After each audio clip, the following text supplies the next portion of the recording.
Right now, somewhere in your house, there's a small rectangle of glass that decides when you wake up. You didn't choose this, you surrendered to it. But here's a question that sounds simple. 10,000 years ago, there were no alarms, no phones, no clocks, no sound at all except wind and animals. So how did a caveman know when to open his eyes? You'd think, easy. The sun woke them up. Because some of the earliest humans lived in caves, deep caves, places where sunlight never touched their skin, no light, no sound, no signal, and yet they still woke up on time. Every day, almost like something inside them was ticking, something we don't fully understand, even today. Let that sink in for a second, because if ancient humans could wake up without light, what exactly was waking them? Imagine you're a hunter-gatherer, 12,000 years ago. You fall asleep on the cold ground. No walls, no roof, just stars. There's no 7 a.m.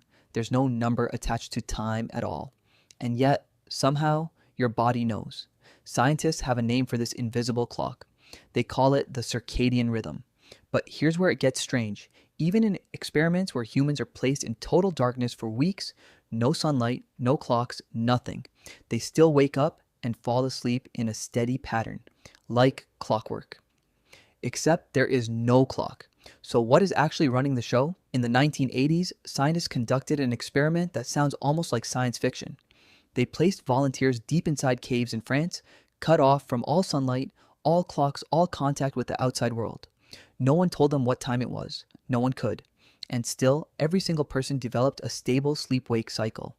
One researcher, Michel Siffre, spent months alone underground. He said something chilling afterward. I lost track of what day it was, but my body never lost track of when to sleep. Think about that.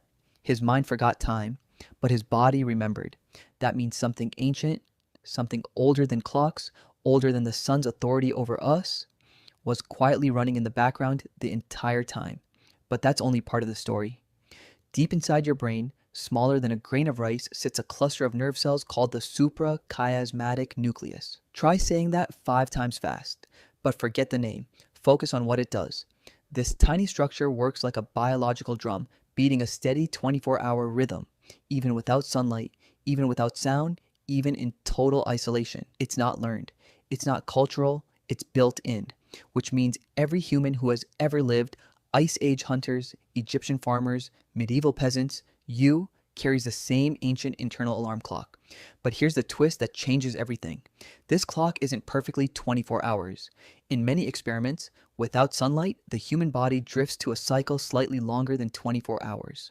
Sometimes 24.5, sometimes 25, which means our internal rhythm doesn't perfectly match Earth's rotation. So what corrects it? What keeps humans in sync with the planet? The answer is beautifully simple and slightly terrifying. Light.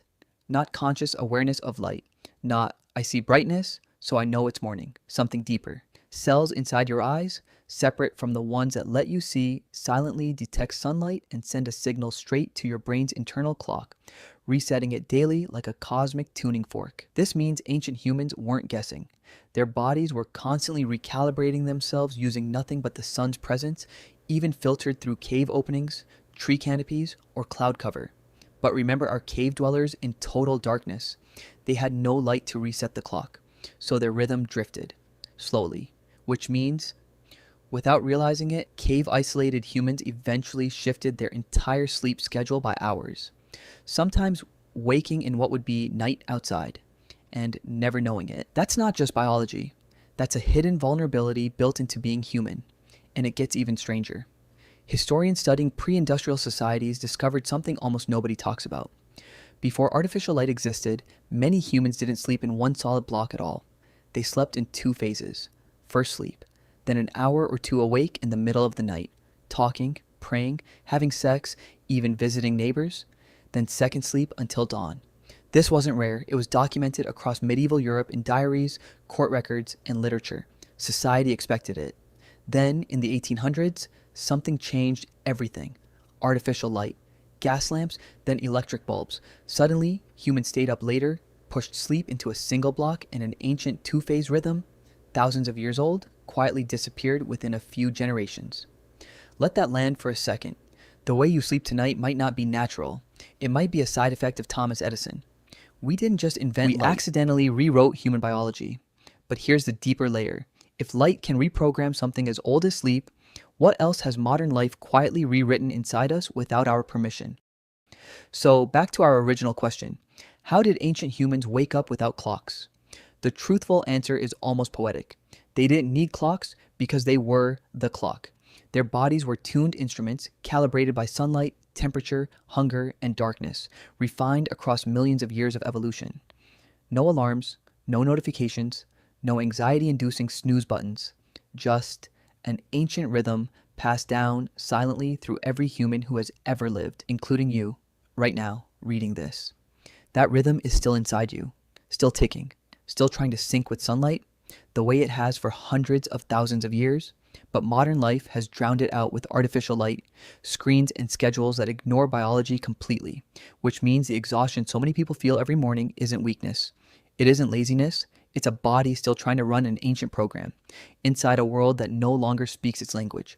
So the next time your alarm rips you out of sleep, and your body feels like it's fighting against the morning, remember this: you're not broken, you're ancient, and somewhere inside you, a clock older than civilization itself is still quietly keeping time.